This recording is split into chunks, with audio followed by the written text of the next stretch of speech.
অনেকদিন পর আবার ব্লগে ফিরে এলাম। আজকে আমরা 14 থেকে যে ইন্ডিয়া সাউথ আফ্রিকার যে ম্যাচ আছে, আজকে তার আমরা টিকিট কাটতে এসেছি। মানে টিকিট কেটেছি অনেকদিন আগেই, আজকে ফিজিক্যাল টিকিটটা আজকে আমাদের হাতে পাবো আমরা আছি একদম ইডেনের সামনে। আর এখানে যে বক্স অফিস, এখানে কিন্তু কোনো টিকিট দিচ্ছে না, আর টিকিট দিচ্ছে মোহামেডান মাঠে। আর টিকিট কীভাবে কালেক্ট করবা আর ফুল প্রসেস তোমাদের সঙ্গে শেয়ার করব ভিডিওটার সঙ্গে জুড়ে। তোমরা যারা ডিস্ট্রিক্ট অ্যাপ থেকে টিকিট কেটেছো, টিকিট ডিটেলসে গিয়ে তোমার দেখতে হবে যে 10 তারিখ থেকে 18 তারিখ অবধি টিকিট দিচ্ছে, আর সেটা 12টা থেকে সন্ধ্যে 6টা অবধি।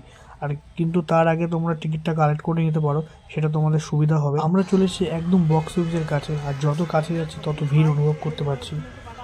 আর বক্স অফিসের কাছেই আজকে থেকেই বিক্রি হচ্ছে জার্সি, প্যান্ট, টুপি আর অনেক কিছু।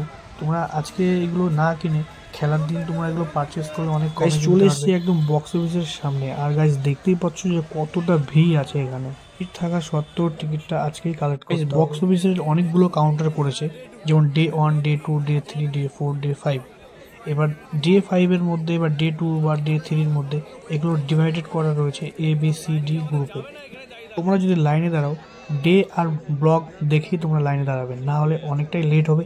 এমনিতে কোনো লাইনের কোনো ঠিক ঠিকানা নেই, যে পারছি সেখান থেকে অনেকক্ষণ পর অনেক যুদ্ধ করে 2 ঘন্টা লাইনে দাঁড়িয়ে অবশেষে আমার হাতে মিলল সেই টিকিট। যে টিকিটের মূল্য হতে পারে অনেক কম, কিন্তু যে সময়টা গেছে সেটার মূল্য অনেক বেশি। গাইস, তোমরা যদি টিকিট কালেক্ট করতে আসো তাহলে অনেকটাই সকালে আসো, আর 12টা থেকে টিকিট দেওয়া চালু হয়, তার আগে আসলে অনেকটাই ভালো লাইনে।